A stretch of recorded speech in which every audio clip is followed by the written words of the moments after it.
A chilling scream shatters the elegance of Ashburn Manor, where Hercule Poirot stands among strangers, each hiding a secret. A stolen sapphire sparks suspicion, but is it a thief or a murderer lurking in the shadows? Why has Lady Evelyn gathered this eclectic group, and what deadly game is unfolding? In 30 seconds, your hooked questions swirl, suspense grips. Poirot's little gray cells are already at work to unravel a plot when no one is what they seem. Chapter 1. The Enigmatic Invitation. The rain had been relentless all morning, drumming a staccato rhythm on the windows of Hercule Poirot's London flat.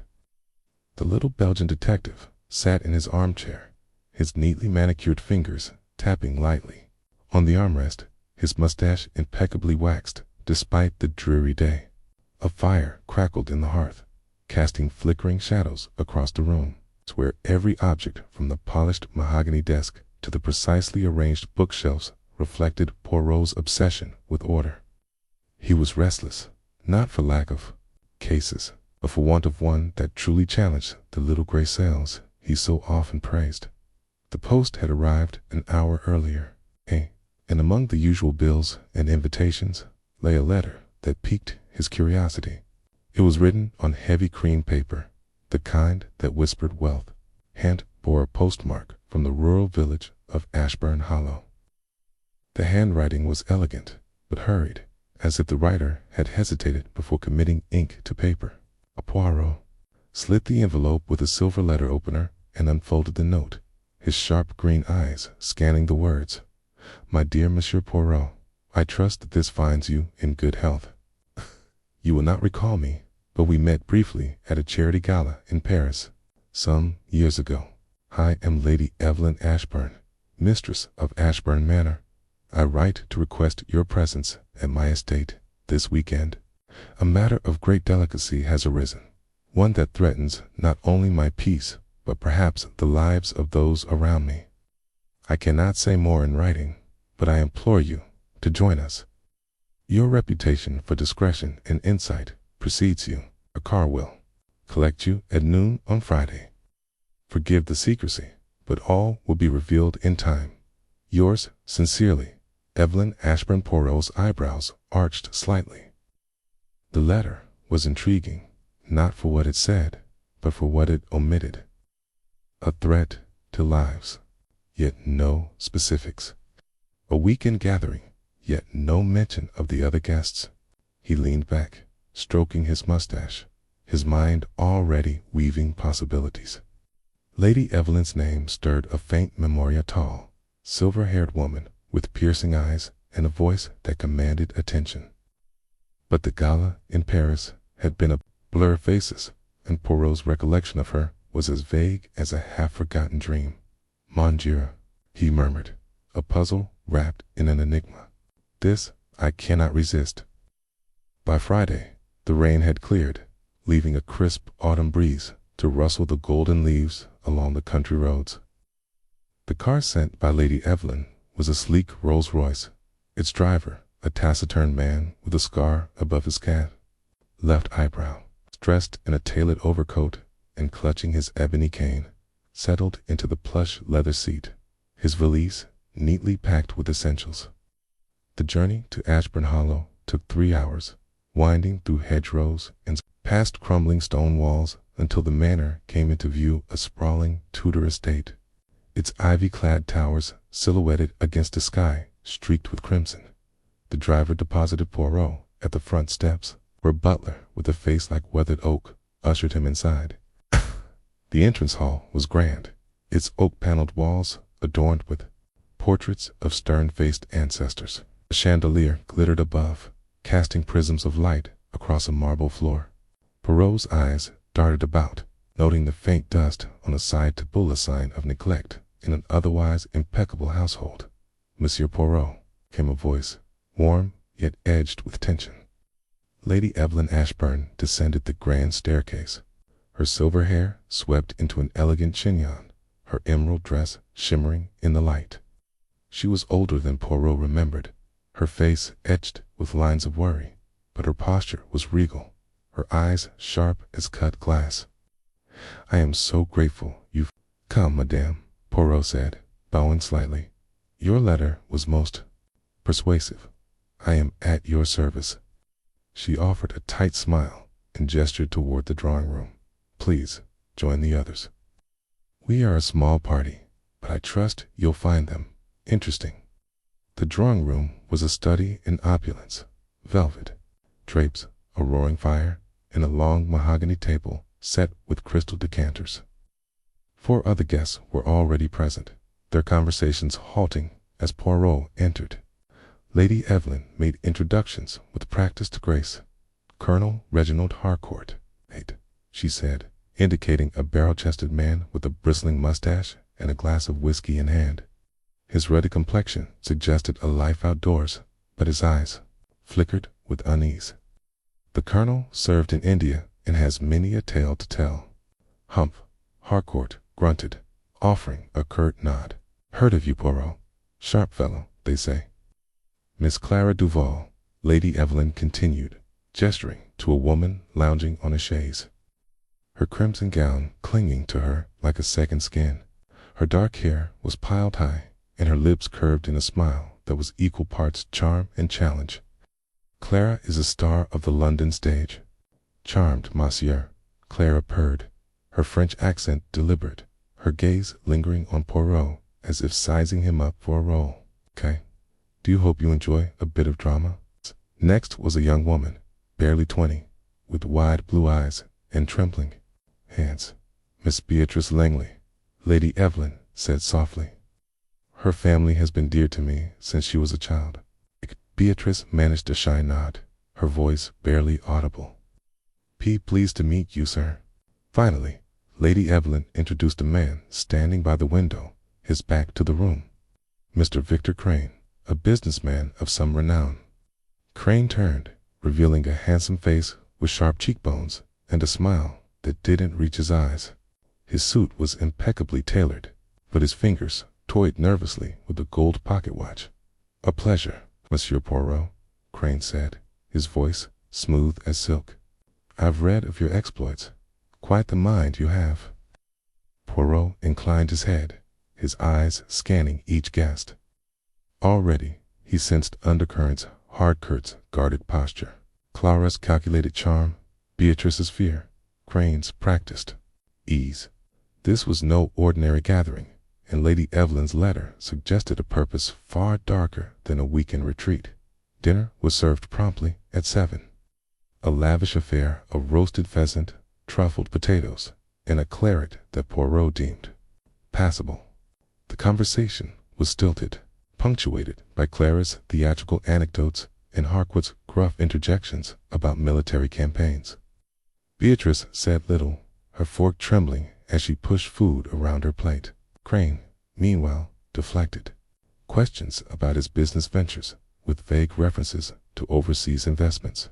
As the dessert course arrived, delicate lemon soufflé, Lady Evelyn rose, her expression grave. My friends, she began, her voice cutting through the chatter, I must be frank. I invited you here, not merely for pleasantries. There is a matter of grave importance, one that concerns us all. The room fell silent, the crackle of the fire suddenly loud.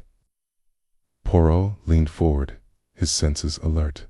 I have reason to believe, Lady Evelyn continued, that someone in this room is planning a crime that could destroy lives, reputations, and perhaps more. Beatrice gasped, her hand flying to her mouth. Harcourt's face reddened, and Clara's smile faltered. Crane's fingers tightened on his watch, his eyes narrowing. Madame, Poirot said calmly, this is a serious accusation. May I ask what leads you to such a conclusion? Lady Evelyn hesitated, her gaze sweeping the room. I have received information, daked, veiled, but unmistakable. I cannot say more without endangering others. But I trust, Monsieur Poirot, that you will uncover the truth. Before anyone could respond, the lights flickered and died, plunging the room into darkness. Woman's scream sharp, panicked. Through the silence, Poirot's heart quickened, but he remained still, his ears straining. There was a rustle of fabric, a soft thud. Then the lights blazed back to life. Beatrice was clutching her throat, her face pale. "My necklace," she cried. "The sapphire wreaths, gone." The guests erupted in confusion, voices overlapping. Poirot rose, his voice cutting through the din. "Calmez-vous, s'il vous plaît. No one is to leave this room." He approached Beatrice, noting her genuine distress. The necklace, a single sapphire pendant on a silver chain, was indeed missing. The clasp was intact, suggesting it had been deftly removed. Poirot's eyes swept the table, the floor, the guests. "Hant, no sign of the jewel? An audacious theft," he murmured, "and in the presence of Hercule Poirot. This will not stand." He turned to the group, his gaze piercing. "Each of you, remain where you are. Madame Ashburn, may I examine the room?" "Of course," Lady Evelyn said, her voice steady despite the chaos. "The servants will assist. You." Poirot moved methodically, checking under the table, behind curtains, even the folds of Clara's voluminous gown, which earned him a raised eyebrow and a coy smile. "Monsieur, you are thorough," she teased. "Always, mademoiselle," he replied, undeterred. His search yielded nothing until he noticed a faint gleam beneath a sideboard. Kneeling a feat that required some dignity, he retrieved a single sapphire earring, not a necklace. It was an odd discrepancy, one that set his mind racing. Had the thief dropped it in haste, or was this a deliberate misdirection? Returning to the table, Poirot addressed the group. "The earring suggests our thief is clever, perhaps too clever, but I, Hercule Poirot, am more so. I propose we retire for the evening, but rest assured I will have answers by morning." The guests murmured their assent, though suspicion hung heavy in the air. Lady Evelyn escorted them to their rooms, her face unreadable. Poirot lingered in the dining room, his fingers brushing the earring in his pocket. The theft was too theatrical, too perfectly timed. It felt like a distraction, curtain raised to conceal a greater act. As he climbed the staircase to his guest room, the manor shadows seemed to whisper secrets. Lady Evelyn's warning echoed in his mind. A crime not yet committed, but looming. The sapphire's theft was merely the opening move in a game Poirot intended to win. He paused at his door, glancing down the darkened hallway. A faint creak sounded from the far end, where Clara's room lay. Smiling faintly, he murmured, "The little gray cells, they are awake, and they will not rest until the truth is revealed." Poirot entered his room, locking the door behind him. The night was young, and the game had just begun. Chapter 2. Shadows in the library. The rain came in sheets. A relentless curtain that battered the leaded windows of Ashburn Manor.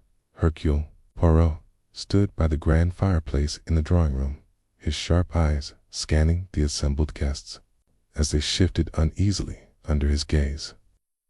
The theft of Lady Evelyn Ashburn's sapphire necklace the previous evening had set a restless tone, and though Poirot had unmasked the culprit, the sharp-tongued actress, Miss Clara Vane, with her deft sleight of hand, he sensed the theft was but a prelude to a deeper, more sinister plot.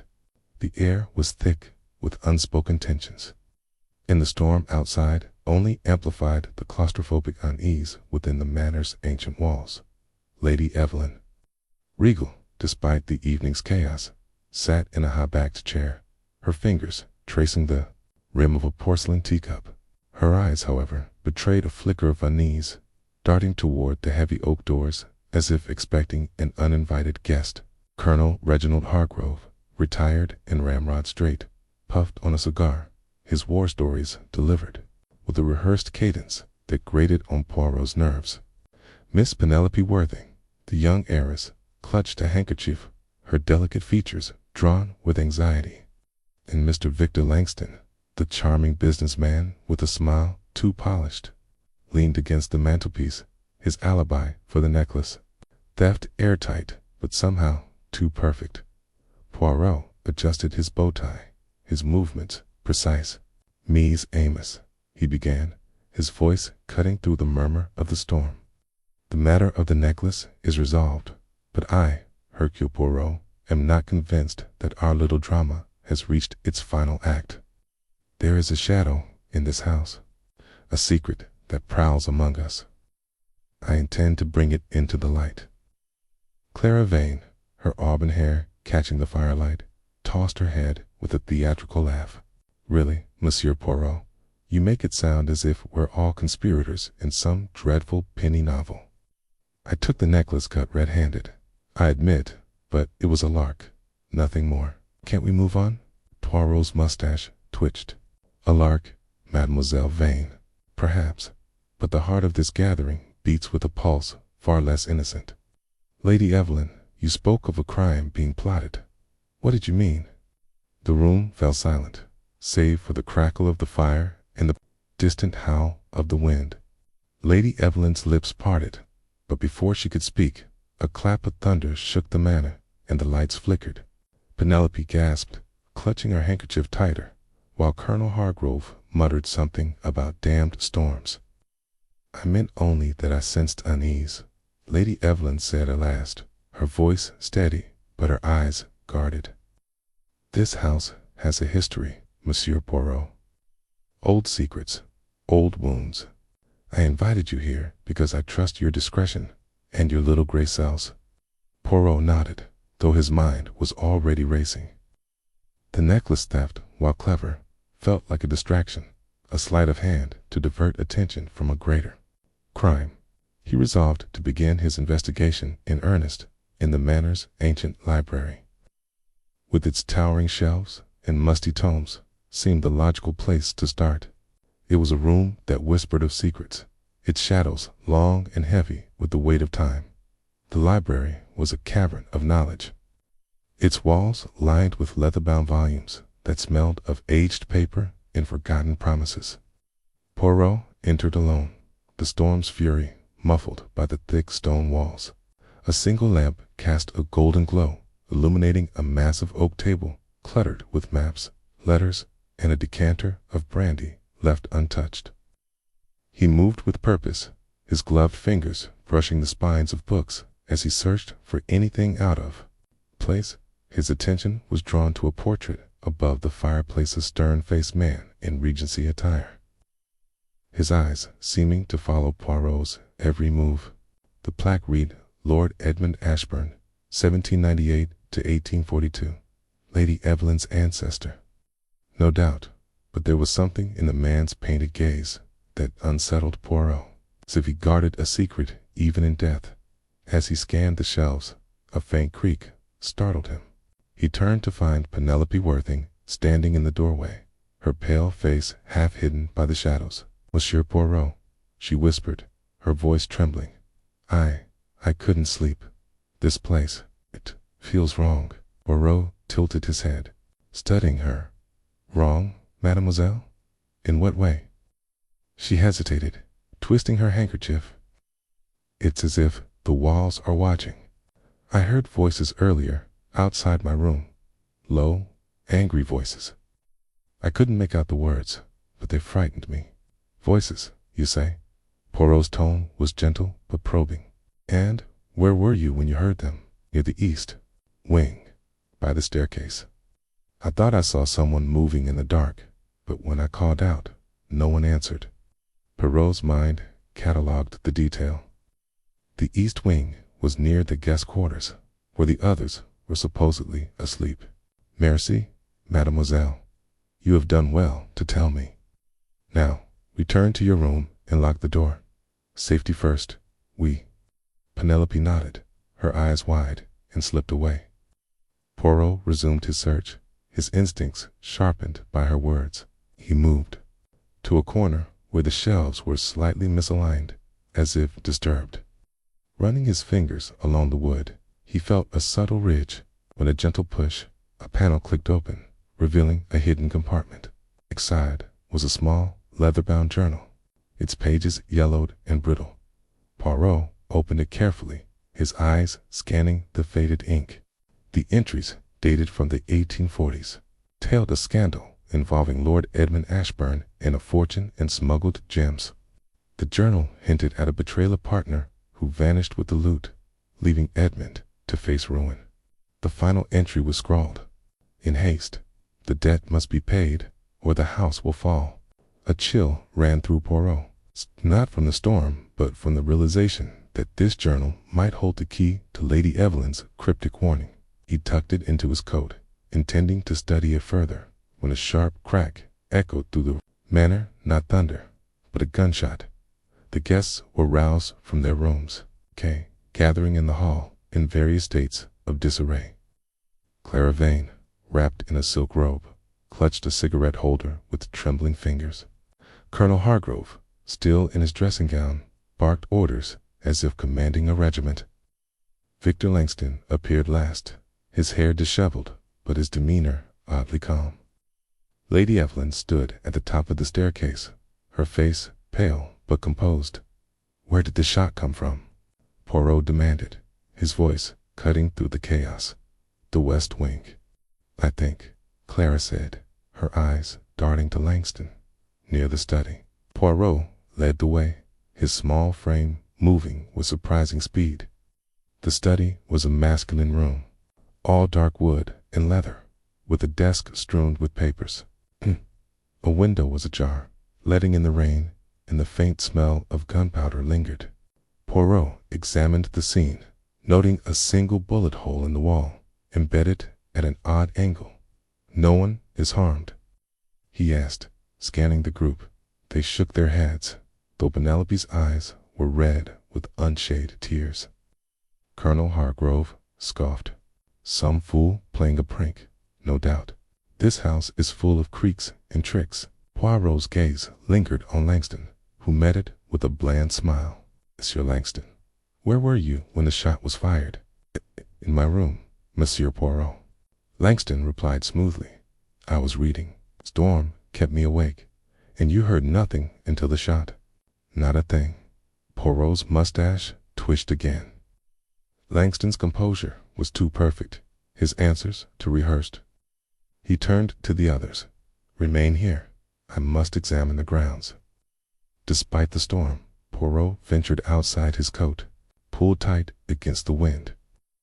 The West Wing's exterior showed no signs of forced entry, but a faint scuff mark on the gravel path caught his eye. It led to a side door, slightly ajar, its lock scratched as if tampered with. Someone had been outside, and the gunshot was no accident.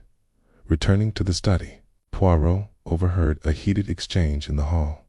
Clara's voice was low but venomous. "You think you can play me, Victor? I know what you're after." Langston's reply was a murmur, too soft to catch, but the tone was sharp. Poirot stepped into view, and both fell silent, their faces masks of innocence. "An interesting night, Nan," Poirot said lightly. "Mademoiselle Vane, Monsieur Langston, perhaps you would care to share what you were discussing?" Clara laughed. "A brittle sound. Just a lover's quarrel, Monsieur Poirot." "Nothing to trouble your little gray cells." Poirot did not smile. "Everything troubles my little gray cells, mademoiselle, especially when a gunshot disturbs the peace." The night wore on, the storm trapping them in a cocoon of suspicion. Poirot returned to the library, the journal burning a hole in his pocket. He sat at the oak table, spreading the pages under the lamplight. The entries grew more frantic as they progressed, detailing a pact between Lord Edmund and an unnamed partner, a plan to hide the smuggled gems in the manor. The betrayal, it seemed, had occurred when the partner fled with half the fortune, leaving Edmund to face creditors and disgrace. A phrase caught Poirot's eye. "The debt must be paid in blood, or the house will fall." It was melodramatic, but it resonated with Lady Evelyn's cryptic words. Was the gathering a reckoning for this ancient betrayal? And if so, who among the guests was connected to it? A soft knock interrupted his thoughts. Lady Evelyn entered, her silver hair gleaming in the lamplight. "You've found something, haven't you?" she said, her voice low. Poirot closed the journal. Perhaps, madame, this house holds many secrets. Tell me, why did you invite these particular guests? Her eyes flickered. They are connected to my past. Old debts, old promises. I thought bringing them here might resolve things. Resolve or provoke? Poirot asked sharply. She smiled faintly. You see too much, Monsieur Poirot. But you're right to be cautious. There is danger here. Before he could press further, a crash sounded from the hall. Poirot and Lady Evelyn hurried out to find a vase shattered on the floor, its fragments scattered like broken promises. Colonel Hargrove stood nearby, his face flushed. Clumsy of me, he muttered, tripped in the dark. Poirot's eyes narrowed. The vase was too far from the path to the colonel's room. Another distraction, he thought, but for what purpose? Dawn approached. The storm began to relent, leaving a heavy silence in its wake. Poirot pieced together his observations. The gunshot, the scuff marks, the whispered argument, the journal's secrets. The gunshot, he deduced, was a staged distraction, likely by Langston, to cover a search for the journal or something else hidden in the manor. Scuff marks suggested an accomplice outside, perhaps to retrieve or conceal evidence. Clara's argument with Langston hinted at a shared secret, one they were desperate to keep hidden. He returned to the study, examining the bullet hole again. The angle suggested it was fired from within the room, not through the window. Someone had stood here, fired at the wall, and opened the window to create the illusion of an outside threat. Langston's calm demeanor and Clara's quick deflection pointed to their involvement, but the colonel's clumsiness and Penelope's fear suggested they, too, were entangled in the web. Poirot's little gray cells worked furiously. The journals, mention of a debt and a fortune, pointed to a motive rooted in greed or revenge. Lady Evelyn's role was unclear. Was she victim or orchestrator? And what of the heiress, whose anxiety seemed to stem from more than nerves? As he pondered, a faint creak came from the library. Slipping inside, he saw a shadow move behind the shelves. He approached silently, his hand on the journal, ready to confront the intruder. But when he rounded the corner, the shadow was gone, leaving only a single page torn from a book, fluttering to the floor. It bore a single word, scrawled in red ink: traitor. Poirot's heart quickened. The real crime, he realized, was still unfolding, and the manor's secrets were far from revealed. He tucked the page into his pocket, determined to unmask the shadow before it struck again. Chapter 3. The locked room, riddled the morning at Ashburn Manor, dawned heavy with mist, the kind that clung to the estate's ancient stone walls like a shroud. Hercule Poirot stood at the window of his guest room, his sharp eyes scanning the rolling lawns, now half hidden in the fog. The events of the previous night, the gunshot, the whispered argument, the journal's cryptic revelations, had left him restless. His little gray cells buzzed with questions, each guest a puzzle, piece in a game that grew murkier by the hour. The manor, with its creaking floors and shadowed corridors, seemed to whisper secrets of its own, as if conspiring to obscure the truth. Poirot adjusted his mustache, his mind already mapping the day's strategy. The gunshot, he had deduced, was a ruse orchestrated by the businessman, Mr. Victor Langston, to distract from his rifling through the library's hidden compartment. But the journal's tale of a decades-old scandaler, missing fortune tied to Lady Evelyn's family, hinted at a deeper crime. Poirot suspected the theft of the sapphire necklace was merely the opening move in a far more dangerous gambit. Mateus. He straightened his tie. A sharp knock at the door broke his reverie. "Entrez," he called, his voice calm but expectant. The door swung open to reveal Mrs. Clara Henshaw, the manor's housekeeper, her face pale and her hands wringing the hem of her apron. "Monsieur Poirot, you must come quickly. It's Miss Eleanor, Miss Whitmore. She's unconscious in her room," and the door was locked from the inside. Poirot's eyes narrowed. "Locked, you say? From the inside?" Bonjour. This is most intriguing. Take me to her at once. The guest wing of Ashburn Manor was a maze of polished oak and faded tapestries, its air thick with the scent of old wood and wax. Clara led Poirot to a door at the end of the corridor, where a small crowd had gathered. Colonel Reginald Baxter, his military bearing stiff despite the early hour, stood with arms crossed, his jaw tight. Beside him, Miss Sylvia Vane, the sharp-tongued actress, clutched a silk shawl, her eyes darting nervously. Lady Evelyn herself hovered near the door, her regal composure fraying at the edges. The door was bolted when we tried to rouse her, Clara explained, her voice trembling. She didn't answer, so we fetched the spare key. When we got inside, she was just lying there. Poirot nodded, his gaze sweeping the group. And who discovered her? I did, Clara said.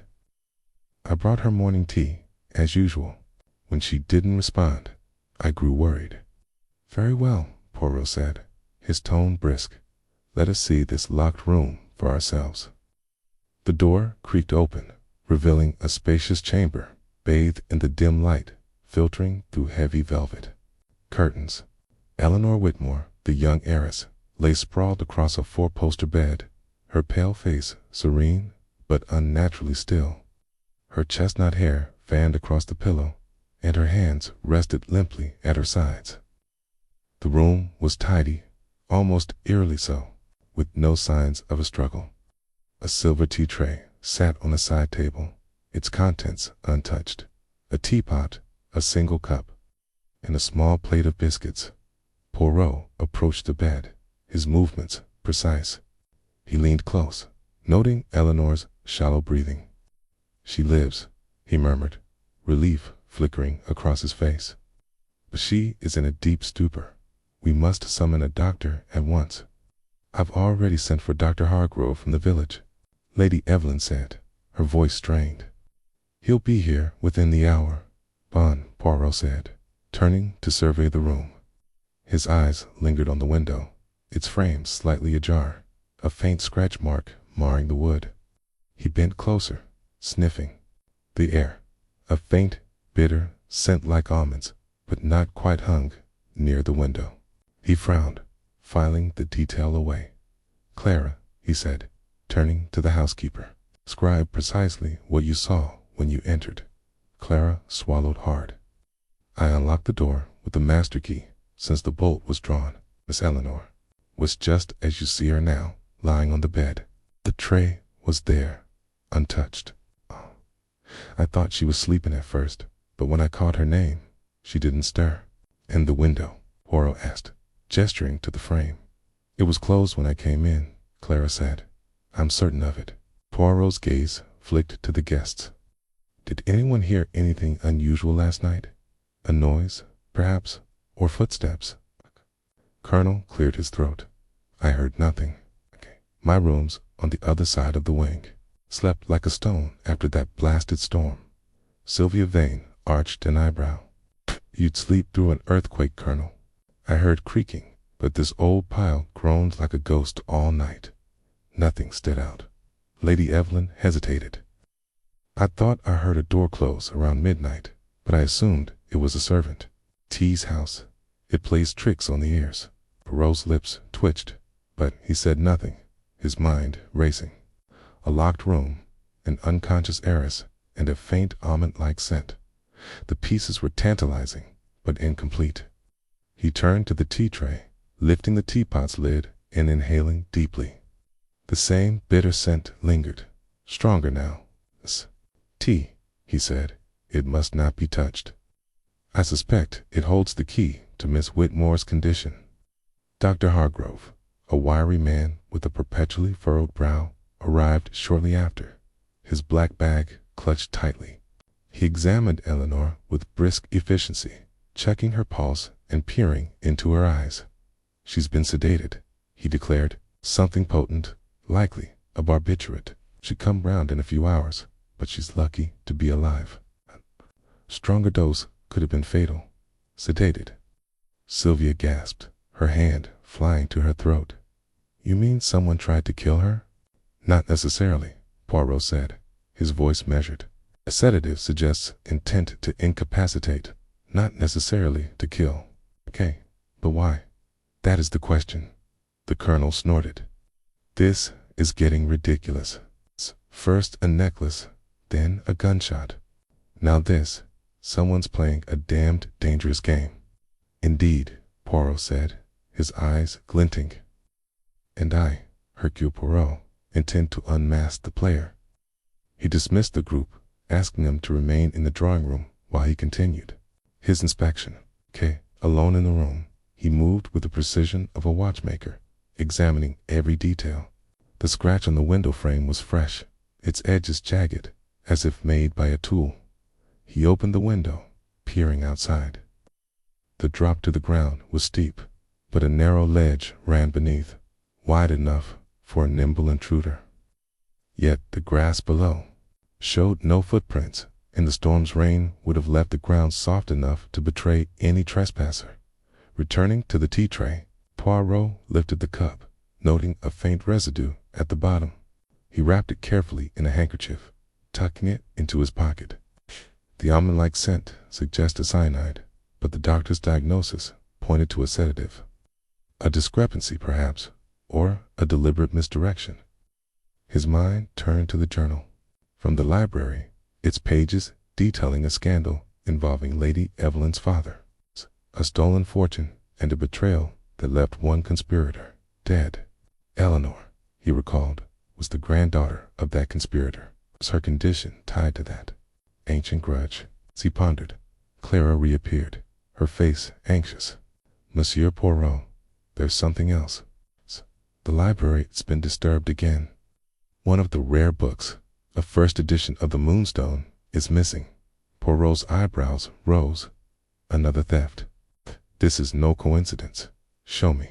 The library was a cavern of shadows, its shelves towering like sentinels. A single lamp cast a golden glow over the mahogany table where Poirot had found the journal the previous night. Clara pointed to a gap on a high shelf. It was there yesterday, she said. I noticed it when I dusted. Now it's gone. Poirot climbed a small ladder, inspecting the shelf. Dust had settled unevenly, suggesting the book had been removed recently. He scanned the room, his eyes catching a faint glint beneath a chair. Kneeling, he retrieved a single pearl earring, its design intricate and costly. Curio, he murmured. This belongs to someone with taste and carelessness. He pocketed the earring and returned to the drawing room, where the guests sat in uneasy silence. Lady Evelyn sipped tea, her hand steady, but her eyes distant. The colonel paced, muttering about damned thieves. Sylvia lounged on a chaise, her expression a mix of boredom and unease. Victor Langston, the businessman, sat apart, his fingers drumming on his knee. Poirot clapped his hands, drawing their attention. Mesdames et messieurs, we have a new development. Rare book has been stolen from the library, and Miss Whitmore lies unconscious, the victim of a sedative. These events are connected, I am certain, but to what end? I ask you now, where were you all between midnight and dawn? The colonel bristled. I told you, I was asleep. You calling me a liar, Poirot? Not at all, Poirot said smoothly. I merely seek the truth. And you, Miss Vane? Sylvia shrugged. I was in my room, practicing lines. This place is creepy enough without wandering at night. And you, Mr. Langston? Langston's smile was tight. I was in the billiard room until late, then bed. Alone, I'm afraid. No witnesses. Lady Evelyn set down her cup. I was in my study, reviewing estate papers. I heard the door, as I said, but saw no one. Poirot nodded, his expression unreadable. Very well. I suggest we all remain vigilant. The doctor assures us Miss Whitmore will recover. But the perpetrator of this act and the thief of the book remains among us. As the day wore on, the manor's atmosphere grew stifling. The guests avoided each other's eyes, their conversations stilted. Poirot, undeterred, returned to Eleanor's room, determined to unravel the locked room riddle. He examined the door's bolt, finding it stiff but intact, no signs of tampering. The window, however, continued to intrigue him. The scratch suggested an attempt to force it open, but from the inside or out. And why drug Eleanor only to leave her alive? He recalled the journal's mention of a debt that must be paid, overheard during the night's argument. Scandal, it described, involved a heist of fortune and jewels stolen by Lady Evelyn's father and his partners, one of whom was Eleanor's grandfather. Betrayed and left for dead, he had sworn vengeance. Was someone now settling that score? Eleanor, young and vulnerable, seemed an unlikely target, yet her connection to the past was undeniable. Poirot's thoughts were interrupted by a soft knock. Sylvia Vane stood in the doorway, her shawl slipping from her shoulders. "Monsieur Poirot, I found something odd." She held out a small vial, its glass cloudy and unlabeled. It was in the conservatory, near the orchids. "I thought it might be important." Poirot took the vial, his fingers careful. The same bitter almond scent wafted from it. "You have done well, Miss Vane. Where exactly did you find this?" "In a pot, tucked in the soil," she said, her voice low. "I was snooping a bit." "This place makes you curious, doesn't it?" "Indeed," Poirot said, his eyes studying her. Was her discovery genuine, or a ploy to divert suspicion? He thanked her and sent her away, his mind racing. The vial, the tea, the scratch all pointed to a calculated plan, but the theft of the book felt like a distraction. Why steal a novel, even a rare one, when jewels and journals held greater value? By evening, Eleanor stirred, her eyes fluttering open as Dr. Hargrove monitored her. Poirot was at her side, his questions gentle but probing. "Mademoiselle Du, you recall anything from last night? A visitor, perhaps? Or something unusual?" Eleanor's voice was weak. I had tea before bed. It tasted odd, bitter. I thought it was just the blend. Then I felt so tired. I don't remember anything else." Poirot nodded, his suspicions confirmed. The tea had been tampered with, likely via the tray left in her room. But how had the culprit entered a locked room? The window remained his focus. He returned to it, running his fingers along the frame. The scratch was deeper than he'd first thought, and a tiny splinter of metal gleamed within it. He extracted it with a tweezer, holding it to the light. A fragment of a tool, perhaps a lockpick or knife. The pieces were falling into place, but the puzzle was far from complete. The book theft, Poirot decided, was a red herring, meant to distract from the true crime, the attempt on Eleanor's life, the journal scandal, the whispered debt. And the almond-scented vial pointed to a motive rooted in the past, that someone in the manor was desperate to keep buried. As night fell, Poirot gathered his notes, his mind a whirlwind of connections. The colonel's rehearsed stories, Sylvia's convenient discovery, Langston's airtight alibi, Aunt Lady Evelyn's cryptic hints, all swirled together. The locked room was no longer a mystery of how, but of why. And Poirot, with his unerring instinct, knew the answer lay just beyond his grasp of truth that would soon come to light. As surely as the fog would lift from Ashburn Manor. Chapter 4. The Masquerade of Motives. The air in Ashburn Manor thrummed with an uneasy anticipation, like the taut strings of a violin before a storm.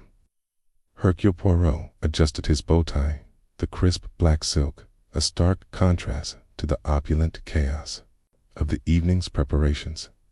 Lady Evelyn Ashburn, with her enigmatic smile and penchant for theatricality, had declared a masked ball to lift the spirits of her guests, who were still reeling from the necklace theft, the mysterious gunshot, and the heiress's collapse. Poirot, however, saw through the facade. A ball, in his experience, was never just a ball, with a stage where masks hid more than faces, and secrets danced as freely as the guests. The grand ballroom of Ashburn Manor gleamed under the chandelier's golden light, appeased crystal prisms, scattering rainbows across the polished parquet floor. Servants bustled, arranging silver trays of champagne, flutes, and delicate pastries, while a string quartet tuned their instruments in the corner, their notes weaving a delicate web of Vivaldi. The guests, still shaken by the weekend's events, were too donned costumes and masks, a directive from Lady Evelyn that Poirot found both intriguing and suspicious. A masquerade, he murmured to himself, stroking his mustache, is the perfect canvas for deception. But Hercule Poirot sees through all disguises. He had chosen a simple yet elegant costume, a Venetian nobleman, complete with a velvet cape and a silver half-mask that accentuated his piercing eyes. The mask, he reasoned, would allow him to observe without being observed, to listen where words were unguarded. As he descended the grand staircase, the manor's ancient portraits seemed to watch him, their painted eyes glinting with secrets of their own. The ballroom was a kaleidoscope of color and movement. The retired colonel, Reginald Hawthorne, his broad frame squeezed into a Roman centurion's armor, clinked with every step, his red-plumed helmet absurdly askew. Miss Clara Duval, the sharp-tongued actress, floated in as a peacock, her emerald gown shimmering with sequins, a feathered mask framing her sly smile. The young heiress, Miss Beatrice Langley, still pale from her ordeal, wore a delicate gown of white lace, her dove mask trembling slightly as she clung to the arm of a servant. And Mr. Victor Grayson, the charming but elusive businessman, had chosen a highwayman's attire, black cloak, tricorn hat, and a mask that hid all but his calculating grin. Lady Evelyn herself presided over the scene as a queen of the night, her black velvet gown studded with silver stars, a crescent moon mask glittering on her face. She moved among the guests with practiced grace, her laughter bright, but her eyes watchful. Poirot noted the way she lingered near the colonel, then whispered something to Clara, who threw her head back in a theatrical laugh. Mondria. Poirot muttered, she plays the hostess, but she is also the puppeteer. As the quartet struck up a waltz, Poirot positioned himself near a marble pillar, sipping champagne and observing the swirling couples. The colonel partnered with Beatrice, his heavy hand guiding her awkwardly, her steps hesitant. Clara spun with a young footman, her laughter cutting through the music like a blade. Victor, however, was nowhere to be seen, a fact that prickled. Poirot's instincts slipped away from the pillar, weaving through the crowd, his cape brushing against satin and silk in a quiet alcove. He overheard a fragment of conversation between two masked figures, a man and a woman, their voices low and urgent. "You promised it would be done tonight," the woman hissed, her voice muffled by a cat-shaped mask. "Patience," the man replied, his tone smooth but edged. "The vault is close, but we need the key." Poirot's heart quickened. La vault, a key. He leaned closer, but the couple melted into the crowd, their words lingering like smoke. Returning to the ballroom, Poirot approached Beatrice, who stood alone, clutching a glass of untouched champagne. "Mademoiselle," he said softly, bowing, "may I have the honor of this dance?" She hesitated, her dove mask tilting as if to gauge his intent, but she nodded. As they moved to the music, Poirot spoke gently. "You are troubled, Nan, okay? The events of this weekend weigh heavily." Her lips trembled. I don't know who to trust, Monsieur Poirot. Someone tried to hurt me. That room, the tea." Her voice broke, and Poirot guided her to a quieter corner. "Tell me, mademoiselle, what do you know of this manor's secrets? The journal, perhaps?" Her eyes widened behind the mask. "The journal? I only heard Lady Evelyn mention it once, something about her father and a betrayal, but I don't know more. I swear it." Poirot studied her, noting the sincerity in her voice, but also the fear. She was a pawn, he suspected, but in whose game? Before he could press further, a commotion erupted near the buffet. The colonel, his face flushed beneath his mask, was shouting at a servant who had spilled wine on his costume. Clumsy fool, he bellowed, drawing eyes. Clara, ever the opportunist, sidled up to him, her peacock feathers swaying. "Oh, Colonel, let's not ruin the evening over a little claret," she purred, steering him toward the dance floor. Poirot's eyes narrowed. The colonel's outburst felt staged, a distraction from something or someone else. He scanned the room again for Victor Grayson. The highwayman's absence was no coincidence. Slipping out of the ballroom, Poirot navigated the manor's dimly lit corridors, his footsteps silent on the thick carpets. He recalled the coded note he'd glimpsed in Victor's room earlier that day, tucked beneath a blotter on his desk. The note had been a jumble of letters and numbers, gibberish to most, but to Poirot, a puzzle begging to be solved. K had memorized it. K3V9L2 under the hunter's gaze. Midnight strikes. Reaching Victor's room, Poirot eased the door open. The space was untouched since his last visit, the bed neatly made, the desk cluttered with papers. He retrieved the note, his gloved fingers tracing the cryptic words. "The hunter's gaze," he murmured. A statue, a painting. The manor was filled with such motifs: stag heads, hunting scenes, portraits of lords with hounds, and midnight strikes, a deadline, perhaps, or a literal clock. A faint creak in the hallway snapped him back to the present. He slipped behind a heavy curtain just as the door opened. Clara Duval entered, her peacock gown rustling. She moved to the desk, rifling through the papers with practiced efficiency. Finding nothing, she muttered a curse and left as quickly as she'd come. Poirot emerged, his mind racing. Clara was no mere actress.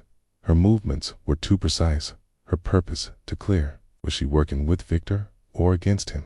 Turning to the ball, Poirot found the atmosphere shifting. The music had grown livelier, the guests' laughter tinged with the recklessness of too much champagne. Lady Evelyn was now dancing with the colonel, her smile fixed, but her eyes darting too. The grandfather clock in the corner. It was nearing 11. Poirot's instincts screamed that time was running out, not just for the evening, but for whatever plot was unfolding. He approached Lady Evelyn as the dance ended. "Madame, a word," he said, his tone polite but firm. She excused herself from the colonel, who scowled but retreated. "Monsieur Poirot," she said, her moon mask glinting, "you seem ill at ease.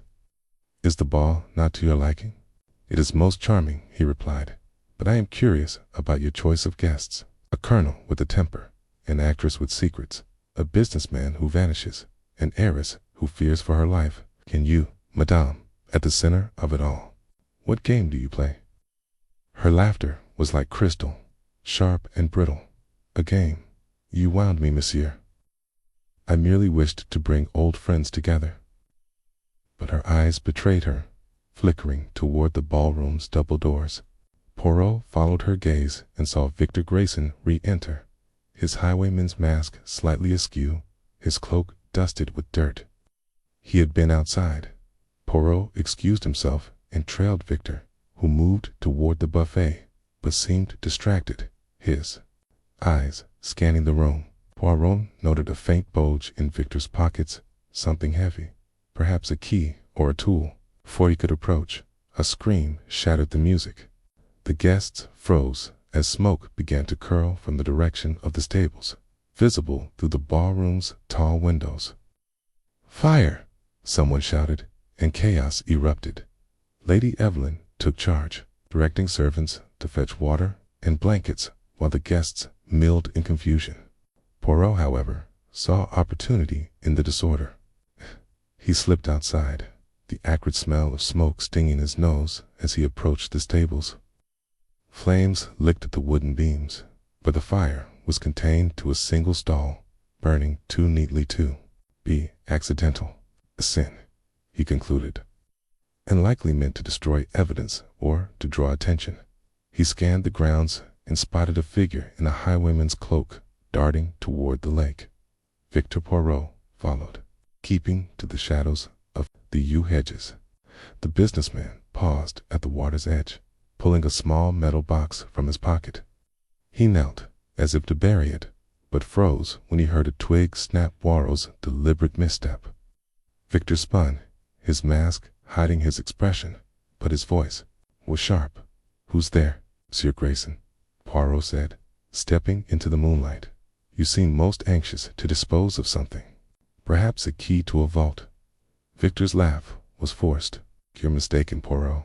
Just taking a stroll." But his hand tightened on the box. Before Poirot could press further, shouts from the manor drew their attention. The fire was under control, and guests were spilling onto the lawn, their masks glinting in that fear light. Back in the ballroom, the mood had soured. Beatrice was near tears. The colonel was barking orders at no one in particular, and Clara was nowhere to be seen. Lady Evelyn, however, remained composed, her crescent mask still in place. "A minor mishap," she announced. "Let us continue the evening." But Poirot was done with pretense. He gathered the guests in the center of the ballroom, his voice cutting through their murmurs. "Mesdames et messieurs, this ball is a masquerade in more ways than one. A theft, a gunshot, a fire, these are not accidents, but pieces of a puzzle. And I, Hercule Poirot, will solve it." He turned to Victor. "Monsieur Grayson, you carry something in your pocket, a box, perhaps, linked to a coded note about a vault and a hunter's gaze. Will you share its contents?" Victor paled, his hand twitching toward his cloak. The guests gasped, and Lady Evelyn's smile faltered. Before Victor could respond, Clara reappeared, her peacock feathers wilted, her face flushed. "He's lying," she cried, pointing at the colonel. "I saw him near the stables before the fire started." The colonel sputtered, his helmet clattering to the floor. "Preposterous. I was dancing." Poirot raised a hand for silence. "Enough. The truth lies not in accusations, but in evidence. Monsieur Grayson, the box, s'il vous plaît." Victor hesitated, then handed it over, his jaw tight. Poirot opened it to reveal a brass key engraved with a stag's head. "The hunter's gaze," he said softly. "This key, I suspect, unlocks a vault tied to the manor's secrets. But who seeks it, and why?" The clock struck midnight, its chimes echoing like a warning. Poirot's eyes swept the room, taking in the masked faces, the hidden motives. The fire, the key, the coded note all pointed to a treasure. But the true prize was the identity of the mastermind pulling the strings. Lady Evelyn's gaze met his, and for a moment he saw not a hostess but a player in a deadly game. As the guests dispersed, whispering and wary, Poirot slipped the key into his pocket. The night was far from over, and the masquerade had revealed more than it concealed. The vault, the treasure, the traitor Hercule Poirot was closing in, his little gray cells alight with the thrill of the chase. Chapter 5. The vanishing guest. The dawn broke over Ashburn Manor with a deceptive calm, the mist curling around the estate's ivy-clad walls like a shroud. Hercule Poirot stood at his window, his sharp eyes tracing the contours of the manicured gardens below, now damp with the remnants of last night's storm. The masked ball had left a residue of unease, the air thick with secrets that danced just beyond his grasp. The fire in the stables, though contained, had singed the edges of his composure. And the coded note he'd found in the businessman's room, cryptic scrawl, linking him to a smuggler, gnawed at his mind. But it was the absence of Mr. Reginald Thorne, the charming yet elusive businessman, that set Poirot's little gray cells alight with urgency. He adjusted his cravat, the mirror reflecting a man whose calm exterior belied the storm of deductions brewing within. The manor was awake now, the guests' voices drifting up from the breakfast room, brittle with forced civility. Poirot descended the grand staircase, his polished shoes clicking on the marble. Each step a deliberate move in the chess game this weekend had become. Lady Evelyn Ashburn, their enigmatic hostess, sat at the head of the table, her silver hair gleaming under the chandelier. Her eyes, sharp as cut glass, met Poirot's briefly before flitting away, betraying a flicker of unease. "Good morning, Monsieur Poirot," she said, her voice smooth but strained, like a violin string stretched too tight. "I trust you slept well despite last night's disturbances." "Sleep, madame, is a luxury when the mind is occupied," Poirot replied, taking his seat. His gaze swept the table. Colonel Hargreaves, his face a map of weathered lines, buttered his toast with military precision. Miss Clara Wentworth, the nervous heiress, clutched her teacup as if it were a lifeline. And Miss Vivienne Leroux, the actress, radiated a studied nonchalance, her scarlet lips curved in a smile that didn't reach her eyes. The empty chair where Thorne should have sat was a silent accusation. "Mr. Thorne is late," Poirot remarked, his tone light but probing. "It is not like him to miss such a gathering, Nan." Colonel grunted, his knife scraping against the plate. "Probably sleeping off the wine. Man's got no discipline." "Or, perhaps," Vivian purred, leaning back in her chair, "he's off chasing another deal. He's always slipping away, isn't he? Like smoke?" Clara's teacup rattled in its saucer. "He was at the ball last night," she said softly, her voice trembling. "I saw him near the terrace just before the fire started." Poirot's mustache twitched. "And what, mademoiselle, was he doing on the terrace?" Clara's pale cheeks flushed. I don't know. He was talking to someone, but it was dark, and I couldn't see who." Lady Evelyn Spoon paused midair, her composure faltering for a fraction of a second. Poirot noted it, filing it away like a card in his mental index. "We shall inquire after Monsieur Thorne," he said, rising. "It is not polite to keep one's hostess waiting." The search began casually, a pretense of concern masking Poirot's growing suspicion. The butler, Mr. Grayson, confirmed Thorne hadn't been seen since the ball. His room was immaculate, the bed unslept in, the coded note still tucked in Poirot's pocket. The guests, summoned to the drawing room, exchanged uneasy glances as Poirot paced before the fireplace. Its embers cold and gray. "Monsieur Thorne is not in the manor," Poirot announced, his voice cutting through the murmurs. "This is most irregular. I propose we search the grounds, stables, perhaps, or the lake beyond the gardens." "The lake?" Colonel Hargreaves barked, his mustache bristling. "What's the man doing by the lake?" "Ridiculous." "Perhaps," Poirot said, his eyes narrowing. "He is not there by choice." The words hung in the air, heavy as the fog outside. Lady Evelyn rose, her silk gown rustling. "Very well, Monsieur Poirot. Lead the way." The group trudged through the damp grass, the lake a mirror of gray under the overcast sky.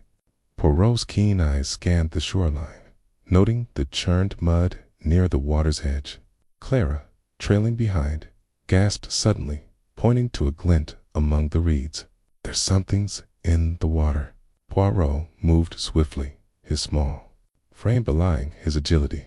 Crouched by the reeds, his gloved hand retrieving a silver cufflink engraved with an intricate T. His heart quickened. "This belongs to Monsieur Thorne," he said, holding it up. The guests crowded closer, their breaths visible in the chill air. "Over there," Vivian cried, her voice sharp. She pointed to a dark shape floating near the lake's center, half submerged among the lily pads. The colonel swore under his breath, and Lady Evelyn's hand flew to her throat. Poirot signaled to Grayson, who fetched a groundskeeper with the rowboat. The minutes stretched taut as the boat glided out, the oars slicing through the water's surface. When the groundskeeper returned, his face was ashen. "It's Mr. Thorne, sir," he said, his voice low. He's dead. A collective gasp rose from the group. Quada swayed, and Viviane caught her arm, her own face pale beneath her rouge. Lady Evelyn's expression was unreadable, her lips pressed into a thin line. Poirot, however, was already moving, directing the groundskeeper to bring the body ashore. Thorne's lifeless form was laid on the grass, his tailored suit sodden, his face frozen in a grimace. Poirot knelt beside him, his eyes darting over every detail, the faint bruising around the neck, the unnatural rigidity of the limbs, the faint scent of something acrid clinging to his clothes. "This is no accident," Poirot declared, his voice steady but grave. Monsieur Thorne was poisoned, then placed in the lake to obscure the truth. Poisoned. Colonel Hargreaves sputtered. "It's preposterous." The man drowned, plain as day. Poirot's gaze was unyielding. "Nan, Colonel, the marks on his neck, the scent of bitter almond seeds are not the signs of drowning. He was dead before he touched the water." The group fell silent, the weight of Poirot's words settling over them. Lady Evelyn stepped forward, her voice trembling but resolute. "Monsieur Poirot, I must confess something. This gathering was not merely a social affair. I invited you all here to expose a traitor from my past, someone tied to a crime that has haunted me for decades." Poirot's eyes gleamed. "A crime, madame? It's perhaps the heist described in the journal I found in your library." Her gasp was audible, her hand clutching the pearls at her throat. "You found it? Then you know of the Ashburn jewels stolen 20 years ago by a group of conspirators, one of whom betrayed the others, leaving me to bear the shame. God, and Monsieur Thorne," Poirot said, rising, "was one of those conspirators, was he not?" Lady Evelyn nodded, her eyes glistening. "I suspected it. Sudden wealth, his evasiveness, it all pointed to him. I wanted to confront him, to force the truth." Poirot turned to the others, his voice sharp. "And you, Mies Amos, what ties do you have to this heist?" The colonel's face reddened. "I won't stand for this insinuation. I was a soldier, not a thief." "Yet your military records," Poirot countered, "show gaps during the time of the heist. And you, Mademoiselle Wentworth, your family's wealth came from questionable sources. Nan." Clara's eyes widened, her voice barely a whisper. "My father, ... He never spoke of it, but there were rumors. I didn't know." Vivienne laughed, a brittle sound. "Oh, come now, Poirot. You can't suspect us all, was barely out of drama. School, 20 years ago. Taps," Poirot said, his tone icy. "But your flair for deception is unmatched, Mademoiselle Leroux." The tension was palpable. Each guessed a piece in Poirot's intricate puzzle. He dismissed them to the manor, instructing Grayson to summon the local constable. Alone with the body, Poirot continued his examination. Noting a small puncture mark on Thorne's wrist, barely visible beneath his cuff. "A syringe, perhaps," he murmured, his mind racing. The poison was likely cyanide, swift and deadly, but the staging of the body suggested a calculated mind, one desperate to cover their tracks. Back at the manor, Poirot requested access to the library, his thoughts returning to the journal and its tale of betrayal. As he crossed the threshold, his foot caught on an uneven floorboard. He paused, his instincts flaring. Kneeling, he pressed a board, and a soft click echoed in the silence. A panel in the bookcase slid open, revealing a narrow passage, its walls damp and cobwebbed. "Mon Dieu," Poirot whispered, his heart pounding. He lit a small lantern from the desk and stepped inside, the air thick with the scent of earth and secrets. The passage wound downward, ending at a heavy iron door, its lock rusted but intact. Poirot's nimble fingers traced the mechanism, but it refused to yield. "A vault," he said aloud, "but empty, perhaps." He returned to the library, his mind a whirlwind of connections. The heist, the journal, Thorn's death, the coded note, and now this hidden passage. The pieces were aligning, but the picture remained incomplete. He summoned Lady Evelyn, her face pale but composed. "Madame, this vault, where does it lead, and what does it contain?" She hesitated, then spoke softly. "It was my father's, built to hide the Ashburn jewels. After the heist, it was sealed. I believed it empty, but if someone has opened it, ... Poirot's eyes narrowed. "Then the treasure may already be gone, and Monsieur Thorn's death was to silence him before he could reveal its new keeper." The constable arrived, a burly man named Inspector Davies, who listened to Poirot's account with grudging respect. "We'll take the body for examination," Davies said, "but this sounds like a tangle. Mr. Poirot, any suspects?" "Everyone," Poirot replied, his tone dry. "But I will deliver the culprit to you, Inspector, before this day is done." As the guests reconvened, Poirot's mind worked furiously. The Colonel's temper, Clara's fear, Vivienne's cunning. Lady Evelyn's vendettas was a thread in a tapestry of deceit. He recalled the coded note, its cryptic symbols, now clear in his mind, a map to the vault, disguised as a smuggler's cipher. Thorn had been searching for it, but someone else had reached it first. Dinner that evening was a tense affair, the clink of cutlery the only sound. Poirot observed each guest, their faces masks of their own making. Clara's hands trembled as she sipped her wine. The Colonel's jaw was set, his eyes darting to the door. Dam's laughter was too bright, too forced. Lady Evelyn, however, was serene, her gaze fixed on Poirot, as if daring him to unravel her game. After dinner, Poirot requested a private word with Clara. In the conservatory, surrounded by wilting orchids, he spoke gently. "Mademoiselle, your fear is not merely of this place. What do you know of your father's past?" Tears welled in her eyes. He mentioned a deal gone wrong years ago. He said someone died because of it. I thought it was just guilt, but now ... Poirot nodded, his suspicions deepening. "The journal, did he ever speak of it?" "No," she whispered, "but he had a key, an old one. He said it was for something buried deep. I have it still." She produced a small, ornate key from her reticule, its surface etched with a crest matching the vault's lock. Poirot's heart leaped. "Mademoiselle, you have given me the final piece." He returned to the library, Clara in tow, and opened the passage once more. The key turned smoothly in the vault's lock, revealing a small chamber, empty, save for a single sapphire glinting in the lantern's light. "The last of the Ashburn jewels," Poirot murmured. Left as a taunt, perhaps. As they emerged, a shadow moved in the library.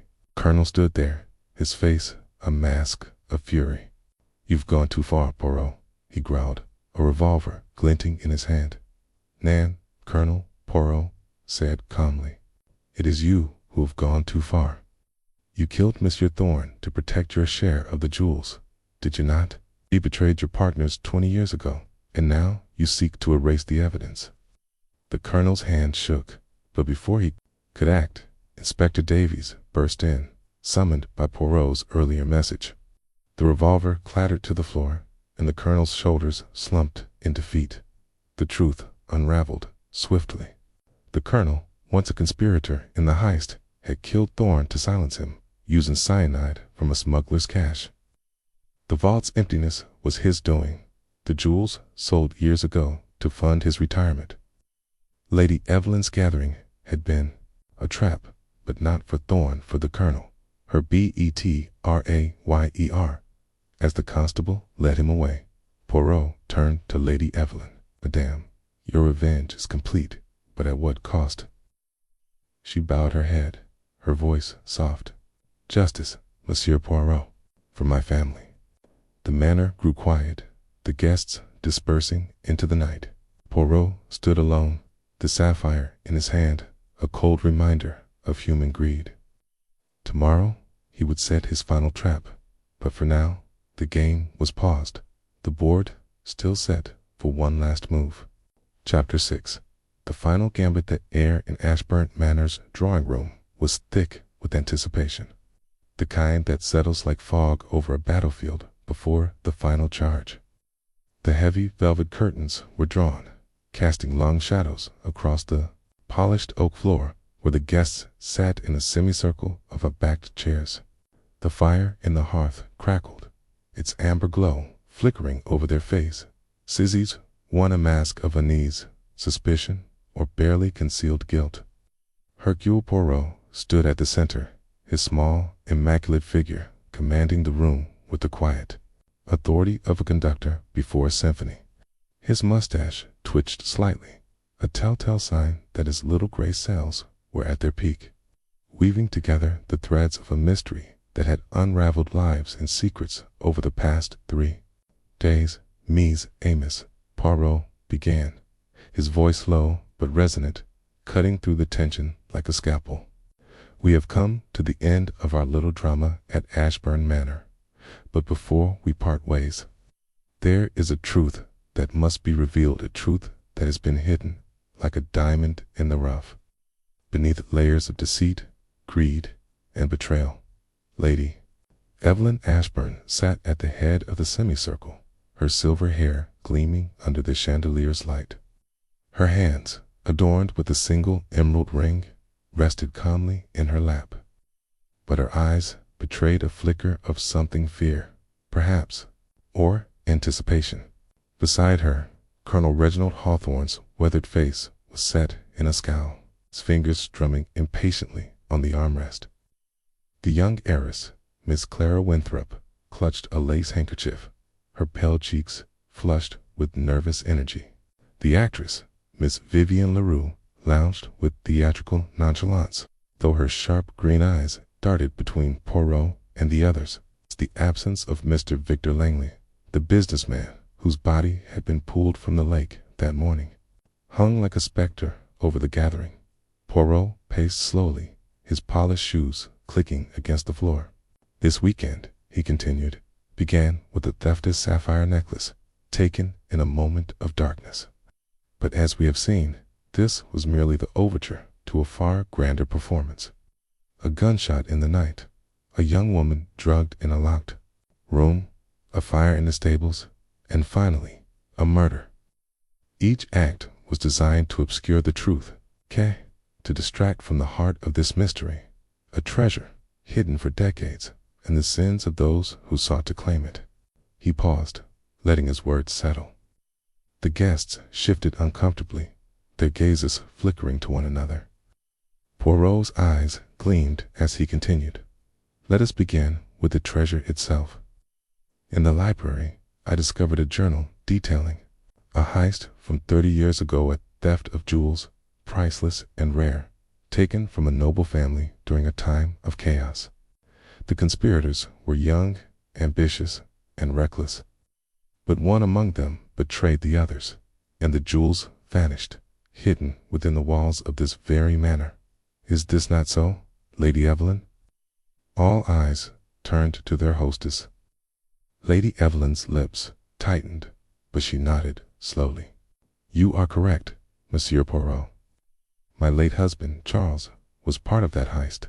He was young, foolish, and desperate for wealth. But he was betrayed, and the jewels were never recovered.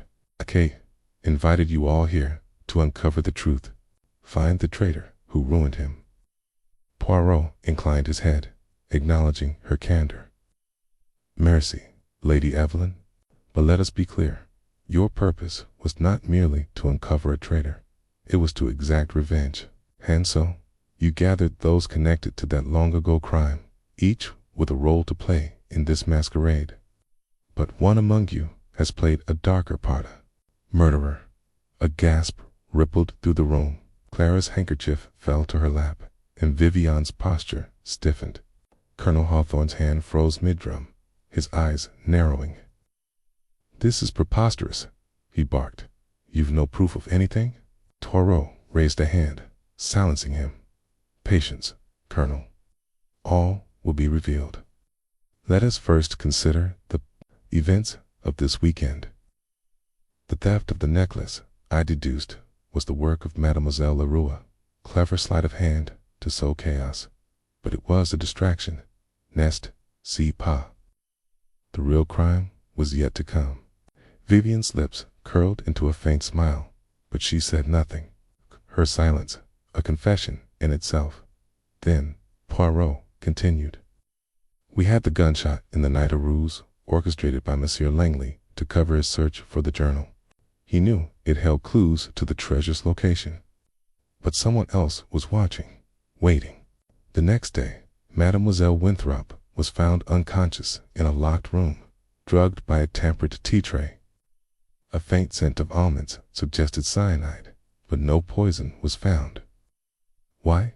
Because the dose was precise, meant to incapacitate, not to kill, a warning perhaps, or a means to remove her from the game.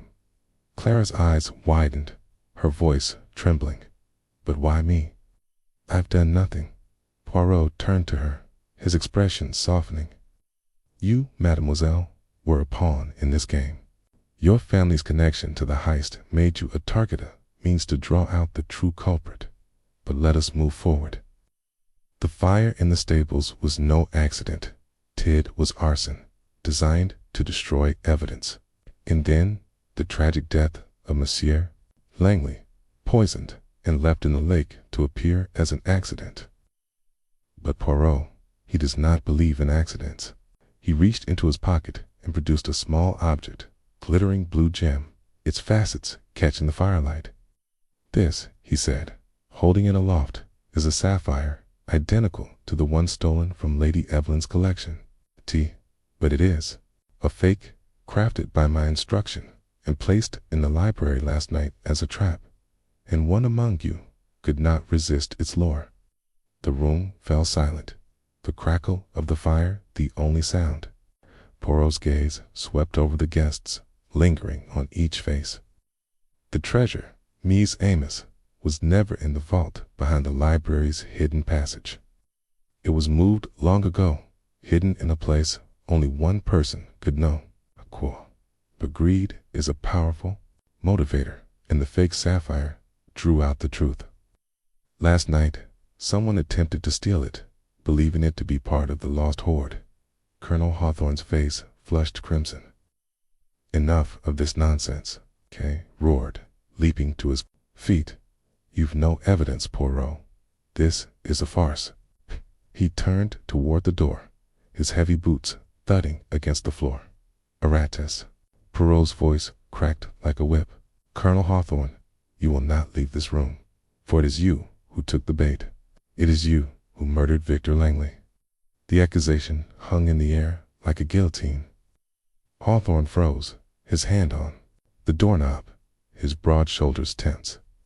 Slowly he turned, his eyes blazing. You dare accuse me, a decorated officer? Poirot's expression remained calm, almost serene. Oui, Colonel, I dare. Let us examine the facts. Your military records. They are impressive, but they contain gaps, years unaccounted for, years that align with the heist of 30 years ago. You were a conspirator, were you not? You worked with Charles Ashburn and others to steal the jewels. But you betrayed them, keeping the lion's share for yourself. You hid the treasure, intending to retrieve it later. The time passed, and the manor changed hands. You could not return till now. Hawthorne's jaw tightened, but he said nothing, his silence damning. Poirot continued, relentless. When Lady Evelyn invited you here, you saw your chance. But Victor Langley, he knew too much.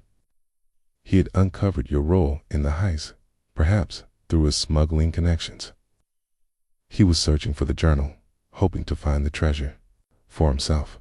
Q poisoned him cyanide, administered in his evening brandy, a slow-acting dose that allowed you to move his body to the lake. You hoped to make it look like an accident, but Poirot, he sees through such deceptions. Ada leaned forward, her voice sharp. But what about the fire? The drugged tea? How does that fit? Poirot turned to her, his eyes glinting. "The fire, mademoiselle, was your doing. You wished to destroy any evidence that might link you to Langley, with whom you were secretly allied. The coded note in his room, it bore your handwriting. A T. Played the flirt, the distraction, but you were after the treasure as well." The drugged T, however, was the work of another lady, Evelyn herself. A collective gasp filled the room. Lady Evelyn's hands clenched, her emerald ring catching the light. "Monsieur Poirot," she said, her voice icy, "you go too far." Poirot replied, undeterred. "You invited these guests to expose a traitor, but your motives were not so pure. You knew of the treasure, and you knew Colonel Hawthorne was the betrayer. You drugged Mademoiselle Winthrop to create chaos, to force the Colonel's hand. You wanted him to act, to reveal himself. Ha! But you underestimated the cost Victor Langley's life." Clara's voice broke the silence, trembling but resolute. "But the treasure, where is it?" The vault was empty. Poirot smiled faintly, a glimmer of triumph in his eyes. "The treasure, mademoiselle, was never in the vault. It was hidden in plain sight within the chandelier above us." He gestured upward, and all eyes followed to the glittering fixture, its crystal prisms sparkling. Lady Evelyn's husband, Charles, was a clever man. He embedded the jewels within the chandelier's design, knowing no one would suspect such an audacious hiding place. "Last night I had the chandelier inspected, and the jewels were recovered safely, I assure you." Lady Evelyn's composure faltered, her hands trembling. You found them?" "Oui," Poirot said, "and they will be returned to their rightful owners, the descendants of the family from whom they were stolen. But there is one final matter to resolve the matter of justice." He turned to Colonel Hawthorne, whose face had gone pale. "You, Colonel, killed Victor Langley to protect your secret. You attempted to steal the fake sapphire, believing it to be real. But your greed betrayed you. The police are waiting outside, and you will answer for your crimes." Hawthorne's shoulders slumped, the fight draining from him. I didn't mean for it to go this far," he muttered. "Langley was a threat. He would have taken everything." Poirot's expression hardened. "And so you took his life." "There is no excuse for murder, monsieur. Siphon Q." The drawing-room doors opened, and 2 constables entered, their uniforms stark against the opulence of the manor. They approached Hawthorne, who offered no resistance as they led him away. The room was silent, the weight of the revelation settling over the guests like dust. Lady Evelyn rose, her voice steady despite the turmoil in her eyes. "Monsieur Poirot, I never intended for anyone to die. I only wanted justice for Charles, for the betrayal that broke him." Poirot regarded her with a mix of pity and resolve. "Justice, madame, is not served through deception. You played a dangerous game, and though you did not wield the poison, you set the stage for tragedy. I trust you will make amends, as you have promised." She nodded, tears glistening in her eyes. "I will. The jewels, they belong to the rightful owners. I'll ensure they're returned." Vivian stood, her usual bravado replaced by a quiet resignation. "And me, Poirot, what's my punishment?" Poirot's gaze softened. "You, mademoiselle, are guilty of theft and arson, but not of murder. The law will decide your fate, but I suspect your talents will find a stage elsewhere, perhaps one less dangerous." Clara, still clutching her handkerchief, looked at Poirot with gratitude. "Thank you, monsieur. I didn't understand what was happening, but you saved me." Poirot bowed slightly. "It is my duty, mademoiselle, to protect the innocent and uncover the truth." As the guests dispersed, their secrets laid bare, Poirot lingered in the drawing-room, his eyes tracing the chandelier's sparkling prisms. The manor, once a stage for deceit and vengeance, felt lighter now, as if cleansed by the truth. He adjusted, his tie, a small smile playing on his lips.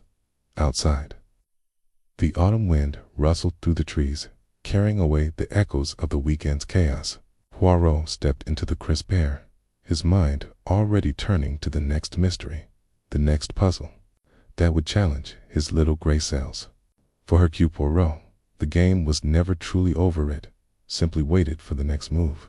And so, with a final glance at Ashburn Manor, he walked toward the waiting car, his heart light with the satisfaction of justice served, and his mind alive with the complexity of human motives.